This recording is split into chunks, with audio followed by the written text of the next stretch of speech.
안녕하십니까. 자, 제2강 시간은 우리가 얘기한 재무제표의 작성과 표시 원칙, 회계의 질적 특성을 배우도록 하겠습니다.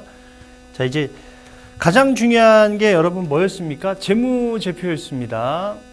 회계에 유용한 정보를 전달하는 수단에 가장 중요한 게 재무제표였습니다. 그럼 재무제표의 작성과 우리가 일반 원칙은 원래 질적 특성에 있던 내용들입니다. 그 안에 이제 이따가 배우실 질적 특성에 보시면 이런 말들이 계속 나오시거든요. 자, 그걸 이제 다시 한번 강조하기 위해서 여러분들이 이제 기록하는 분들이 자, 이런 걸 이제 까먹지 말고 잘 정리해서 체계적으로 잘 적으라는, 기록하라는 의미에서 다시 한번 강조하기 위해서 재무제표의 작성과 일반 원칙이 있다라고 생각을 하시면 되겠습니다. 자, 우리가 얘기한 이제 계속기업이라는 논리가 있어요. 재무제표를 적을 때. 우리 이제 이 기업을 운영할 때, 한 해만 하고 망할 거면, 적지를 않는다라는 거죠.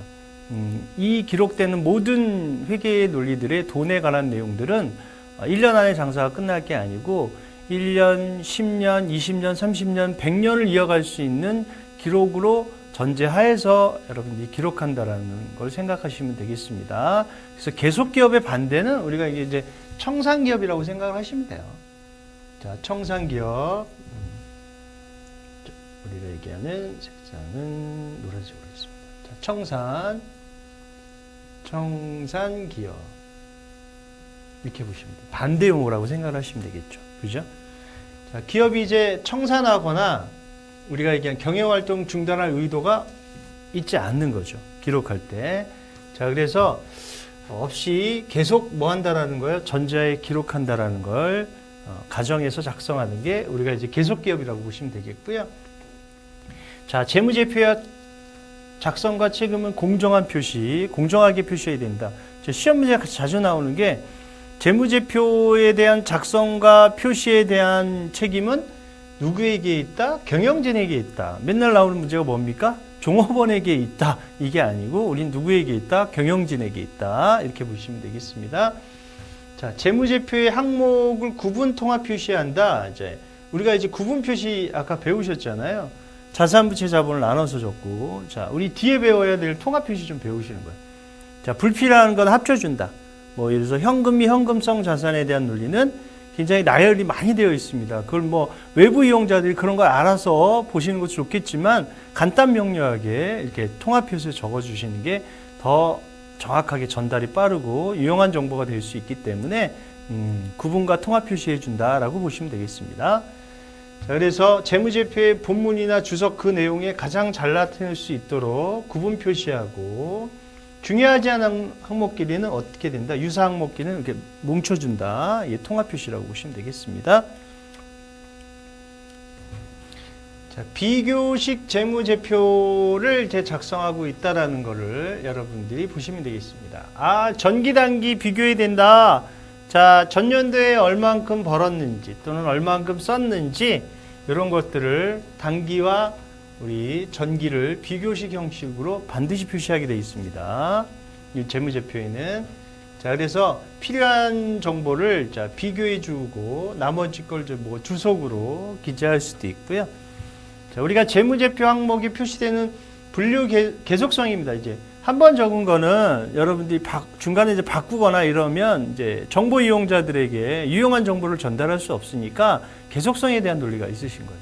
자, 그래서 이런 경우를 제외하고는 매액이 뭐 해야 된다라는 거예요? 동일한 방법으로 같은 결론이 나와서 쭉 가셔야 된다라는 거예요. 중간에 내가 필요한다고 바꾸고 또 뭐 한다고 바꾸고 자꾸 바꾸고 이러시면 안 돼요.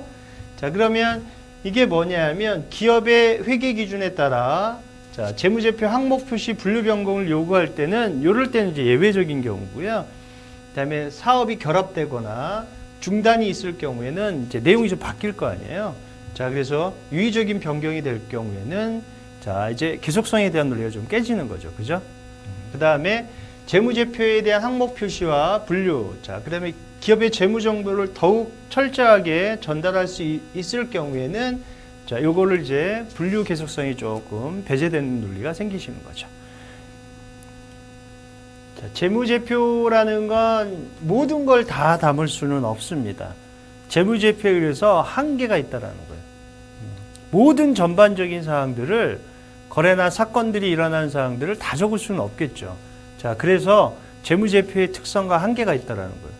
자, 이제 특성은 뭐냐 하면 얘는 이제 화폐 단위로 적으신 거예요. 단순하게 자산이 얼마다, 뭐 어떤 자산이 있다, 현금이 얼마 있다라는 걸 자, 화폐 단위로 표시한 거. 돈으로 여러분이 좋아하시는, 그죠?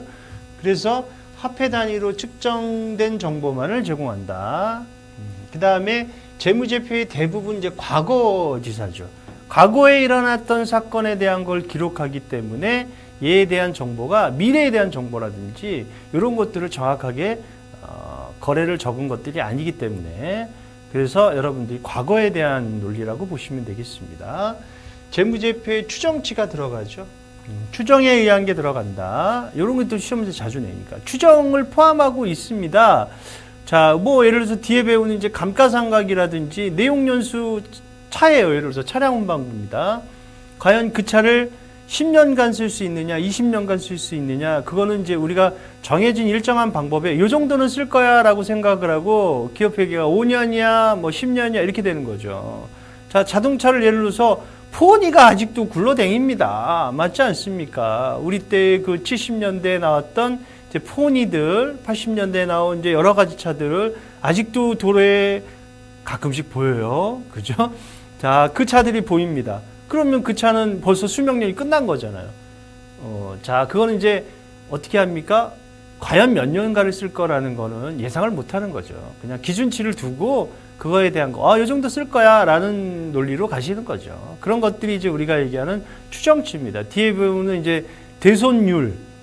자, 내가 못 받을 대손율이 과연 1%인가? 아니, 10%가 될 수도 있고, 뭐 1%가 될 수도 있는 거니까. 자, 그런 것들이 다 뭡니까? 추정치죠.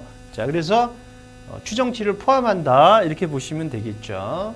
재무제표에 특정한 기업 실체에 관한 정보를 제공하며, 그죠? 경제적 뭡니까? 전반적인 거를 다 제공하지는 않습니다. 그죠?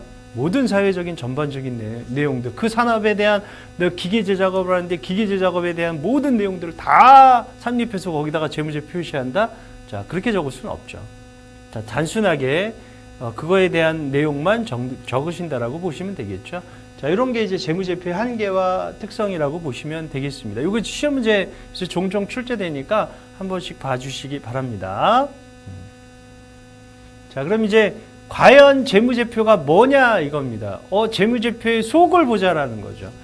자, 기업이 유용한 정보를 전달하는 정보의 수단이 여러분 뭐였습니까?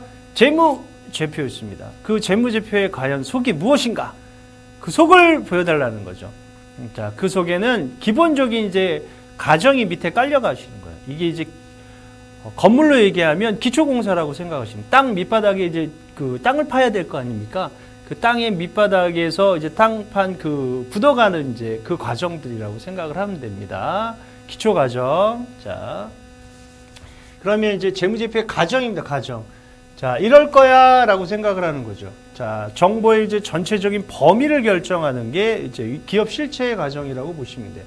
기업은 자금을 제공하는 당사자와 별도로 존재한다는 하나의 뭡니까? 독립된 실체라고 할 수 있습니다. 이 독립된 실체는 자, 개인회사나 법인회사가 사장님께 아니고 누구 거라는 거죠? 그 누구 것도 아니고 하나의 독립된 단체로 자, 실체로 봐달라는 거죠. 회사의 자산은 차량 운반구는 회사 거다. 예, 사장님께 아니다. 알겠습니까? 종업원차는 종업원차이듯이 이렇게 독립된 실체로 봐달라는 거죠. 이게 기업 실체의 가정이라고 보시면 되겠습니다. 자, 기업의 가정은 이제 우리가 계속 기업, 아까 나왔죠? 뭐가 나왔습니까? 작성의 일반 원칙 그런 거 있으셨죠? 아까 재무제표에? 거기에 계속 기업이라는 말이 나오셨잖아요. 원래